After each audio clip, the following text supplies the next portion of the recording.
Nick Wright, First Things First, and What's Right with Nick Wright podcast. Nick, I'm being very preachy today. I apologize. Oh, that's okay. No problem. Sometimes people need it. You know, I haven't been to church in 14 years. So, you know, sometimes you sit down in front of the TV and it's like, hey, time for a good sermon. I'm with you, Joy. I haven't really, actually, I'll be honest, I didn't hear the very beginning of the show. So you might have said some really crazy things that I don't co-sign, but I assume I agree with you. You and I usually agree on this stuff. So yeah, I'm with you. I do have some things I definitely disagree with you, but not strongly. It's like a soft disagree. Oh, don't be wrong. Yeah.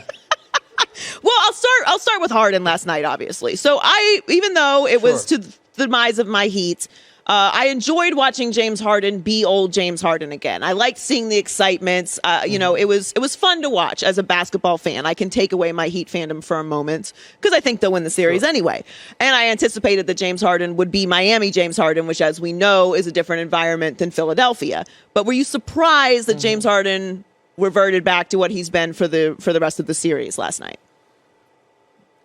I mean, I was surprised it was as bad as it was for Harden and the Sixers as a whole.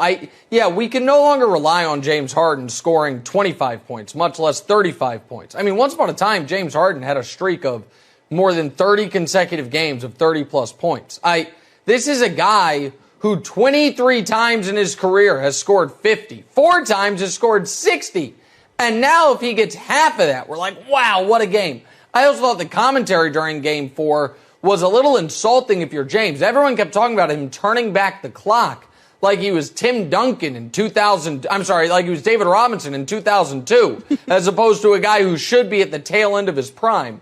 I'll tell you what did bother me yesterday, Joy, and I don't want to hijack it in case you were going to ask about it, but I'll just take us there. I didn't like that folks were, and Barkley, who I adore, he got it started, saying that Embiid was distracted by not winning MVP. Embiid knew he didn't win MVP weeks ago when all of us knew Jokic won thanks to that straw poll Tim Bontemps did of actual voters. Embiid is acutely media savvy and aware. He knew he didn't win it. It's like we give guys credit for playing through injury for a moment, and then 24 hours later we forget he has a concussion, a broken face, and a torn up wrist, and maybe that's why he wasn't great yesterday, especially after getting hit in the face. I didn't expect Harden to be great. I did think, Joy, Philly would win the series once Embiid came back because I thought Miami has no answer for him. But they have an answer for the version of Embiid that we saw last night. But I thought that was because he was physically compromised, not mentally somewhere else because he was upset that for the second straight year, MVP voters got it so egregiously, grossly, and ridiculously wrong. I couldn't agree more, so no need to even recap it. I agree with everything you just said, and I said it earlier. It's not a Joel Embiid's fault. He cares so much about winning. He is dragging himself up and down that court. I am not laying that loss at the feet of Joel Embiid. Can I ask you something about that? Yeah. And you said he cares so much about winning. We saw the man cry after the Kawhi Leonard play. And I understand Embiid's never been to a conference finals, let alone a finals. He doesn't have a long resume of great postseason accomplishments.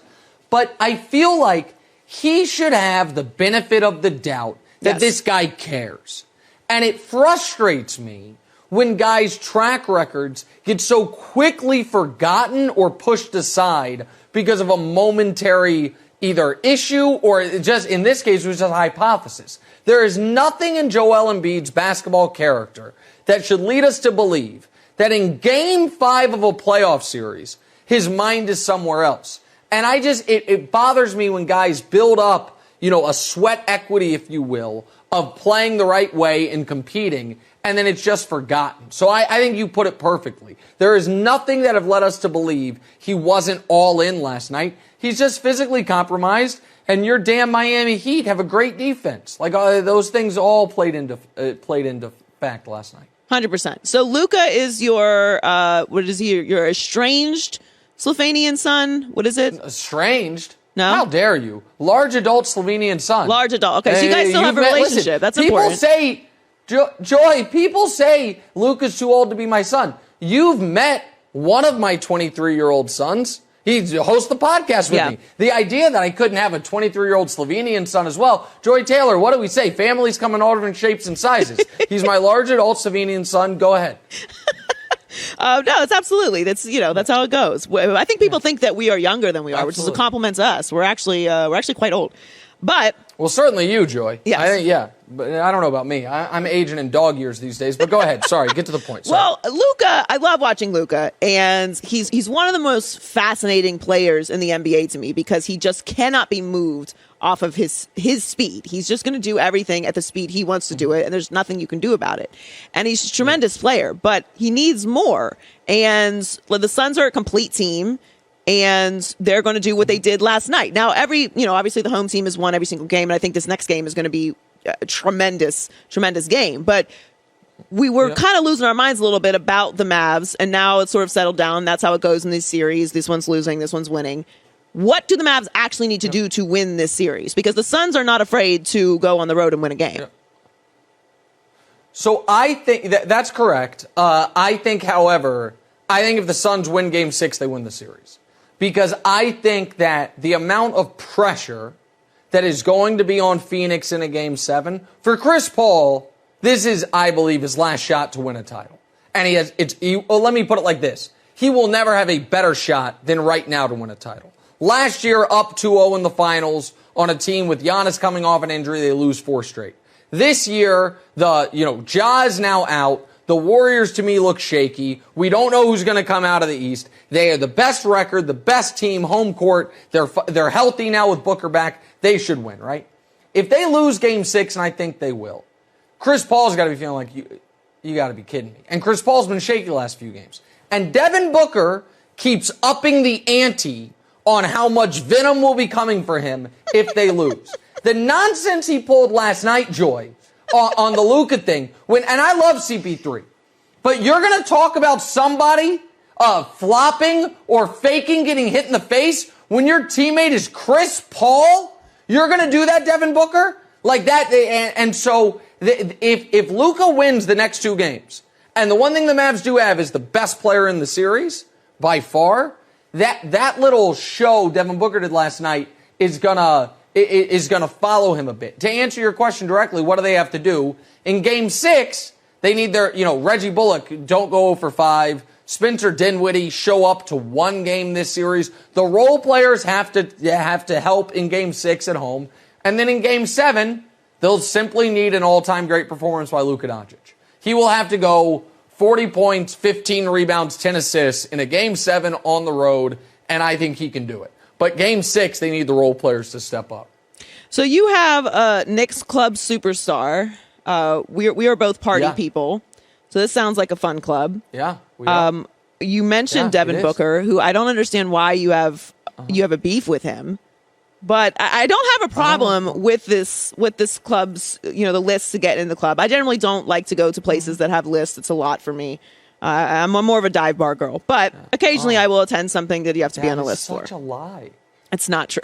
What a lie. I go to stuff with lists all the time. America, Joy Taylor? Because I do also enjoy a dive bar. I've gone out with Alex. We don't go to bougie places. We also don't discriminate against places you go out to. If it's a fun time, we're going to have a good time. But yes, we'd like to have a conversation. You want to be able to hear the person you're talking to. Have a good time. Don't tell him my business, Nick. Don't tell him my business. We're talking about Club Superstar right now. Listen, Dr. Joy Taylor, I'm not going to talk anybody's business. I'm simply going to say the idea that Dr. Joy Taylor doesn't show up to a place, walk right to the front of the velvet rope and say, my name's right there, excuse me, that's nonsense. That absolutely. Now, you might also go to Dollar Pabst on Tap night occasionally, but let's not pretend that the other doesn't happen. Now, if you would like to talk Club Superstar, we can. The rules for Club Superstar are 1 in, 1 out. If you think Devin Booker should, I just let Jason Tatum in.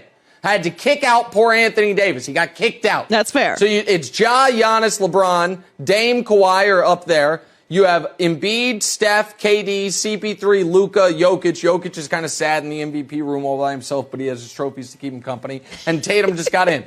It is a 12-person fire code maximum.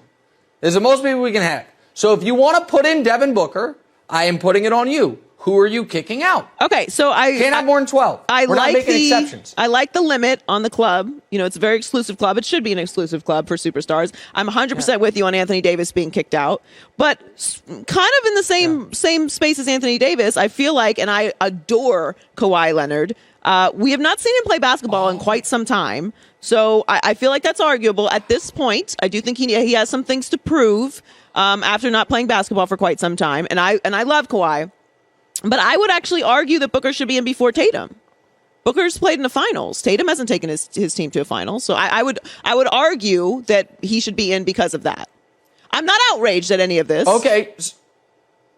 No, it's all fair. Kawhi and Dame, because they were such long, well-spending, well-behaving patrons of Club Superstar, we're giving them a 1-year amnesty. Okay. They were excellent in last year's postseason. Kawhi was great in the playoffs last year, and then he tore his ACL. Dame was dropping 50 points in the playoffs last year, or 40-plus points, and then he had a tough year, mostly due to injury. So they have to earn their keep next season, but we're giving them a 1-year amnesty.